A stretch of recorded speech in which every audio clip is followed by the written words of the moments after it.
अगर मैं आपसे कहूं कि इस दुनिया में ज्यादातर बच्चे जन्म से दुखी नहीं होते, वे तनाव लेकर पैदा नहीं होते, वे तुलना लेकर पैदा नहीं होते, वे किसी रेस में दौड़ते हुए पैदा नहीं होते, वे इस दुनिया में आते हैं मासूमियत के साथ। उनकी हंसी बिल्कुल सच्ची होती है, उनकी आंखों में डर नहीं बल्कि जिज्ञासा होती है। एक छोटा सा बच्चा मिट्टी में खेलते खेलते इतना खुश हो सकता है जितना शायद एक बहुत बड़ा इंसान अपनी सबसे बड़ी सफलता पर भी नहीं होता। लेकिन धीरे धीरे कुछ बदलने लगता है, उनकी आंखों की चमक धीरे धीरे कम होने लगती है, उनकी हंसी धीरे धीरे गायब होने लगती है और उनकी जगह एक नया भाव आ जाता है। डर, फेल होने का डर, तुलना का डर और दूसरों की उम्मीदों का डर। और फिर एक दिन वही बच्चा बड़ा होकर एक ऐसा इंसान बन जाता है जो बाहर से सफल दिखता है लेकिन अंदर से पूरी तरह टूट चुका होता है। आज भारत में हजारों बच्चे एंजाइटी से जूझ रहे हैं, डिप्रेशन से लड़ रहे हैं और कुछ बच्चे इतने टूट जाते हैं कि जिंदगी छोड़ने तक का फैसला कर लेते हैं। तो सवाल ये है, क्या बच्चे कमजोर हो गए या हमारी उम्मीदें बहुत ही भारी हो गई है? और यही ओशो कहते हैं कि समस्या बच्चों में नहीं है, समस्या उस दुनिया में है जहां बच्चे बड़े होते हैं। और आज हम ओशो के उन्हीं विचारों को आज के संदर्भ में जानेंगे। माता पिता की 3 ऐसी गलतियों के बारे में जो अनजाने में बच्चों की जिंदगी छीन लेती है या उन्हें तोड़ देती है। ओशो कहते हैं हर बच्चा इस दुनिया में एक स्वर्ग से आता है। यह स्वर्ग कोई धार्मिक कहानी नहीं है, ये एक चेतना की अवस्था है, एक ऐसी अवस्था जहाँ मन शांत होता है, जहाँ कोई डर नहीं होता, कोई महत्वाकांक्षा नहीं होती, कोई तुलना नहीं होता। एक बच्चा किसी से बेहतर बनने की कोशिश नहीं करता, वह सिर्फ होता है। वो खेलता है, हंसता है, दौड़ता है और जीवन को पूरी तरह जीता है। बिल्कुल वैसे ही जैसे एक पेड़ प्रकृति के साथ बढ़ता है, जैसे एक पक्षी बिना किसी डर के आसमान में उड़ता है। लेकिन जैसे जैसे बच्चा बड़ा होता है, समाज उसे बदलना शुरू कर देता है। धीरे धीरे उसे सिखाया जाता है, ऐसे बनो, वैसा मत करो, ऐसे मत बनो, ये सही है, ये गलत है, तुम्हें पहले स्थान पर आना है, तुम्हें सबसे बेहतर बनना है। और यहीं से एक नई समस्या शुरू होती है। अब बच्चा अपने स्वभाव के अनुसार नहीं जीता, अब वो जीता है दूसरों की अपेक्षाओं के अनुसार। उसे बताया जाता है कि अगर तुम डॉक्टर बनोगे तो सफल होगे, अगर इंजीनियर बनोगे तो सम्मान मिलेगा, अगर पैसे कमाओगे तो लोग तुम्हें स्वीकार करेंगे। लेकिन शायद ही कोई उससे ये पूछता है तुम क्या बनना चाहते हो। यहीं से बच्चा धीरे धीरे अपने असली स्वभाव से दूर होने लगता है। और जब इंसान अपने असली स्वभाव से दूर हो जाता है तो उसके अंदर एक गहरा संघर्ष पैदा होता है। एक तरफ उसका असली स्वभाव होता है, दूसरी तरफ समाज की अपेक्षाएं, माता पिता की अपेक्षाएं, और यही संघर्ष पूरी जिंदगी चलता रहता है। ओशो कहते हैं मनुष्य की अधिकांश पीड़ा इसी संघर्ष से पैदा होती है, क्योंकि वो बनने की कोशिश कर रहा है जो वो वास्तव में है ही नहीं।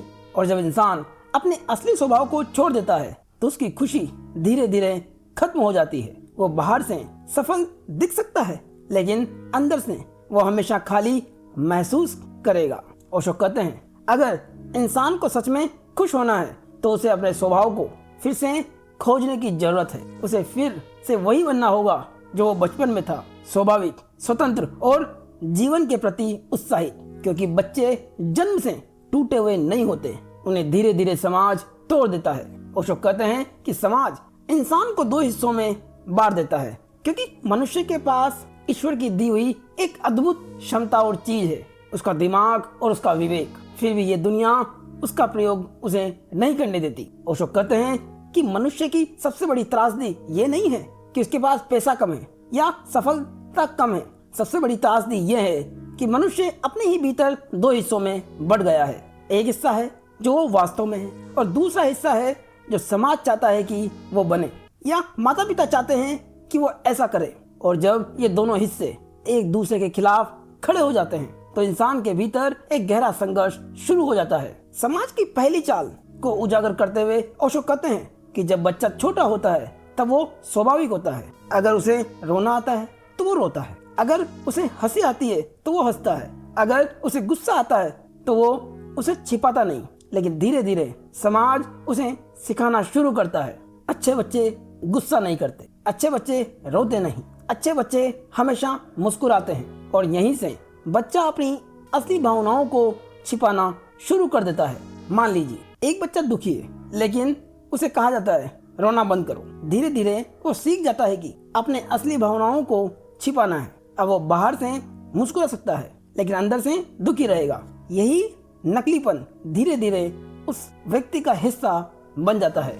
ओशो कहते हैं कि समाज हर इंसान के भीतर दो व्यक्तित्व पैदा कर देता है। पहला व्यक्तित्व असली, दूसरा व्यक्तित्व नकली।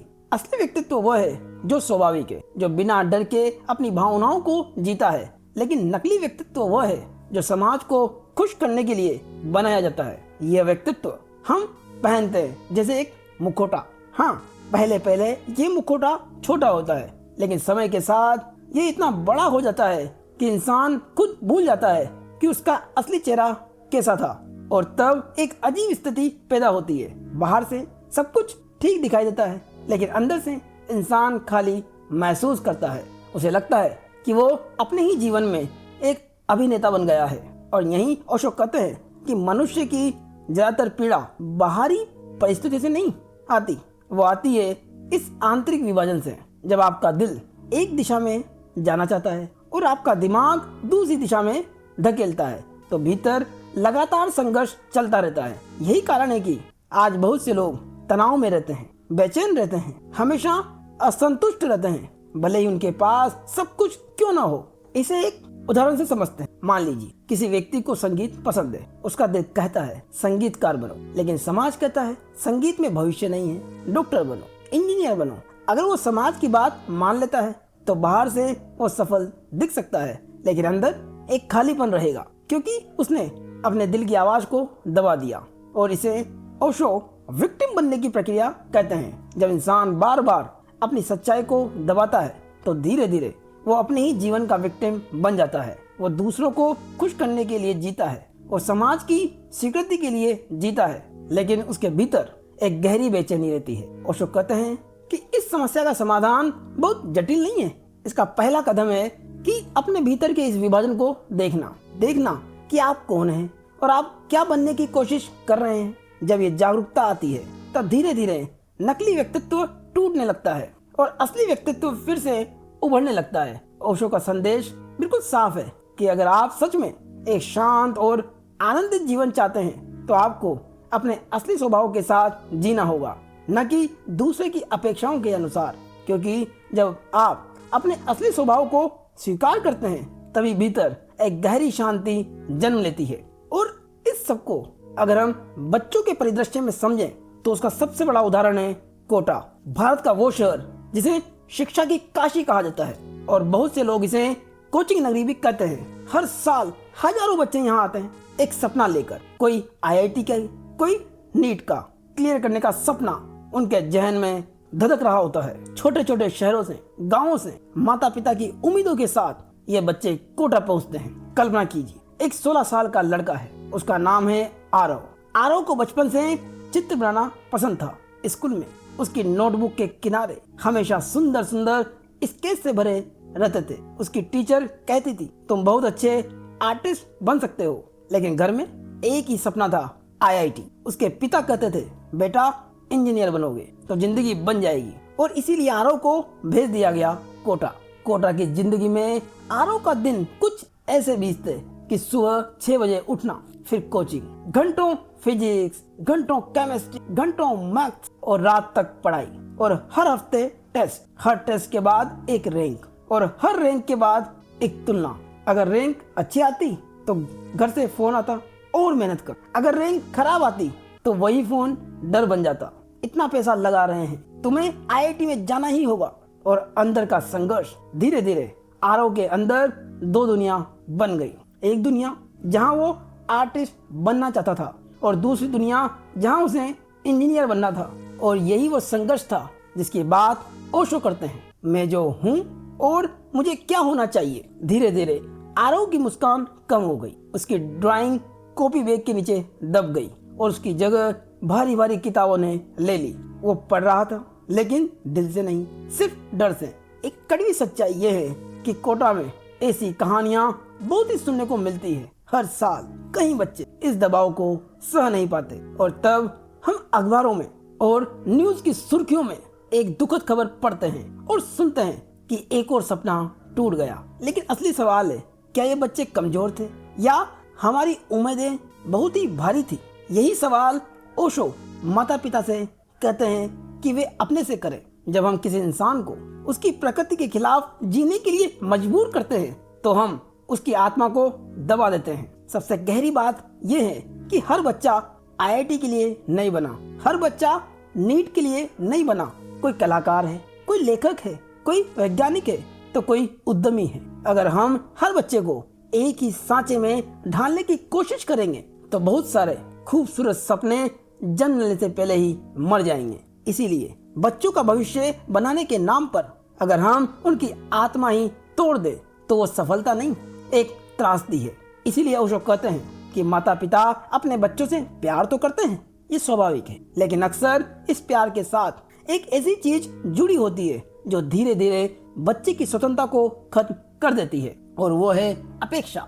जब एक बच्चा जन्म लेता है तब माता पिता बहुत खुश होते हैं, वे उसे गोद में लेते हैं, उसे प्यार करते हैं, उसकी हर छोटी चीज पर मुस्कुराते हैं। लेकिन जैसे जैसे बच्चा बड़ा होने लगता है माता पिता उसके लिए भविष्य की कल्पना करने लगते हैं। वे सोचते हैं मेरा बेटा बड़ा होकर क्या बनेगा, और धीरे धीरे ये कल्पना एक अपेक्षा बन जाती है। हाँ, माता पिता सिर्फ अपनी इच्छा से नहीं बल्कि समाज के दबाव से भी बच्चों से उम्मीद रखने लगते हैं। उन्हें लगता है अगर मेरा बच्चा डॉक्टर बन जाएगा तो समाज में सम्मान मिलेगा, अगर वो इंजीनियर बन जाएगा तो उसका भविष्य सुरक्षित होगा, अगर वो बहुत पैसा कमाएगा तो लोग कहेंगे देखो कितना सफल बेटा है। लेकिन इस पूरी प्रक्रिया में एक सवाल अक्सर गायब हो जाता है, और वो सवाल है बच्चा क्या बनना चाहता है। ओशो कहते हैं हर बच्चा अपने भीतर एक अनोखी संभावना लेकर आता है। कोई संगीत में अच्छा होता है, कोई कला में, कोई विज्ञान में, कोई प्रकृति के साथ रहना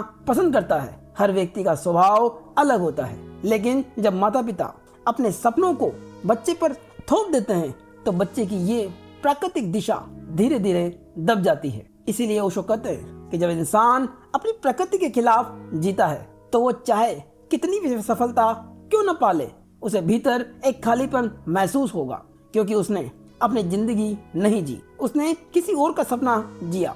और यहीं पर माता पिता की सबसे बड़ी भूल है।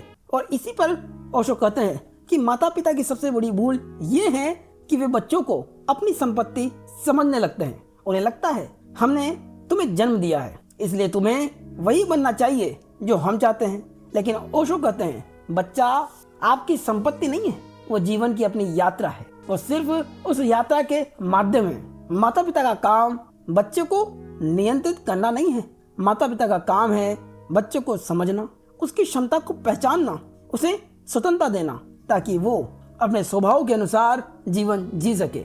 याद रहे, अगर प्यार में स्वतंत्रता नहीं है तो वो प्यार नहीं बल्कि नियंत्रण है। सच्चा प्यार वही है जो सामने वाले को उसके अपने रास्ते पर चलने देता है। और आज की दुनिया में ये संघर्ष और भी गहरा हो गया है, क्योंकि आज के बच्चे पहले से ज्यादा जागरूक हैं। वे सवाल पूछते हैं, वे अपने फैसले खुद लेना चाहते हैं। लेकिन कई माता पिता अब भी पुराने तरीके से सोचते हैं, और यही कारण है कि कई परिवारों में पीढ़ियों के बीच दूरी बढ़ रही है। तो इसका समाधान क्या है? और इसी पर ओशो कहते हैं कि इसका समाधान बहुत ही सरल है। माता पिता को चाहिए कि वे बच्चों को स्वतंत्र व्यक्ति की तरह देखें। उन्हें अपनी अधूरी इच्छाएं बच्चों पर नहीं थोपनी चाहिए, और बच्चों को भी चाहिए कि वे अपने माता पिता का सम्मान करें लेकिन अपने स्वभाव को पहचानें। ओशो का संदेश बिल्कुल साफ है कि अगर बच्चों को उनके स्वभाव के अनुसार जीने दिया जाए तो वे सिर्फ सफल नहीं बल्कि खुश भी होंगे। और जब एक व्यक्ति खुश होता है तभी वो दुनिया को कुछ सुंदर दे सकता है। आज के समय में माता पिता और बच्चों के रिश्ते बहुत ही नाजुक हो चुके हैं, क्योंकि आज का समय पहले से बिल्कुल अलग है। आज बच्चे इंटरनेट से सीखते हैं, नई सोच रखते हैं, सवाल पूछते हैं, लेकिन कई माता पिता अब भी पुराने तरीके से सोचते हैं। इससे दो समस्या पैदा होती है। पहली, पीढ़ियों के बीच दूरी बनती है। माता पिता कहते हैं हमारी बात मानो, बच्चे कहते हैं हमें समझो, और यही टकराव रिश्तों में तनाव पैदा करता है। दूसरा, मानसिक दबाव।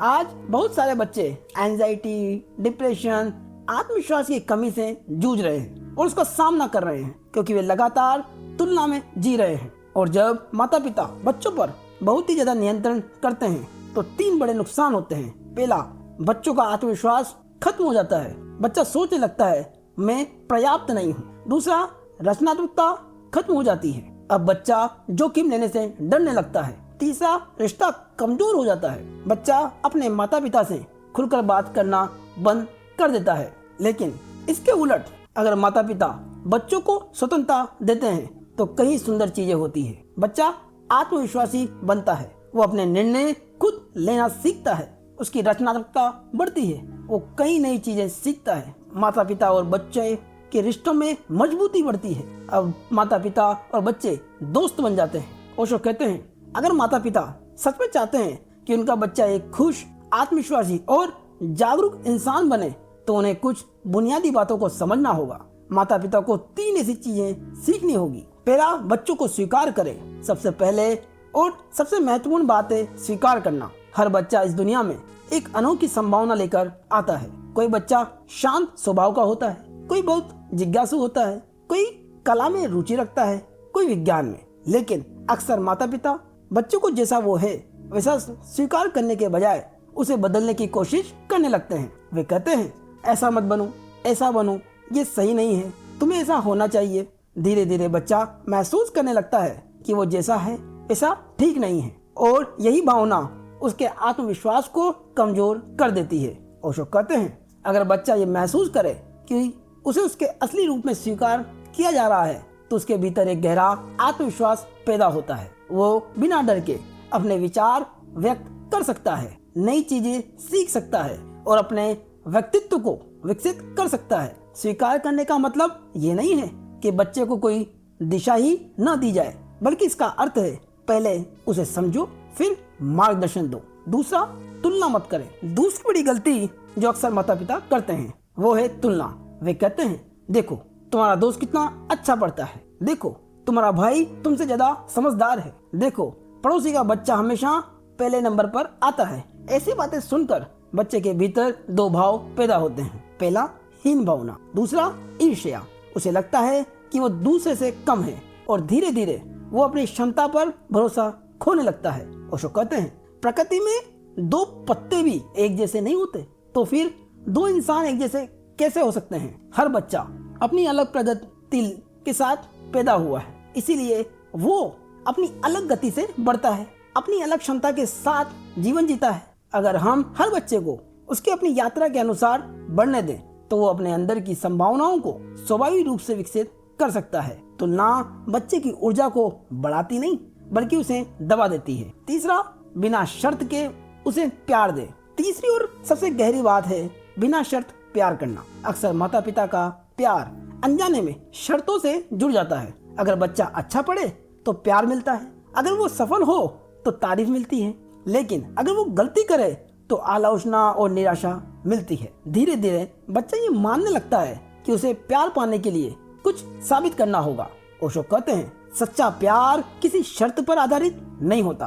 अगर बच्चे को ये महसूस हो कि चाहे वो सफल हो या असफल, माता पिता का प्यार हमेशा उसके साथ है और वो जीवन में ज्यादा साहसी बनता है। वो गलतियां करने से नहीं डरता, नई चीजें सीखने से नहीं डरता और यही विकास की असली शुरुआत है। ओशो कहते हैं कि अगर माता पिता बच्चों को स्वीकार करें, उनकी तुलना न करें और उन्हें बिना शर्त प्यार दे तो बच्चे सिर्फ सफल नहीं बल्कि आत्मविश्वासी, स्वतंत्र और खुश इंसान बनेंगे और ऐसे ही लोग भविष्य में एक बेहतर समाज बनाते हैं। लेकिन बच्चों के लिए भी ओशो का एक संदेश बिल्कुल साफ और स्पष्ट है। ओशो कहते हैं कि अपने माता पिता का सम्मान करें क्योंकि उन्होंने आपको जीवन दिया है, लेकिन अपनी राह चुने। सम्मान का मतलब अपनी स्वतंत्रता खोना नहीं है। हाँ, उनसे संवाद बनाए रखें, उनसे बात करें जो आपके रिश्ते को बचाता है। ओशो कहते हैं कि एक स्वस्थ समाज तभी बनेगा जब बच्चे स्वतंत्र होंगे और माता पिता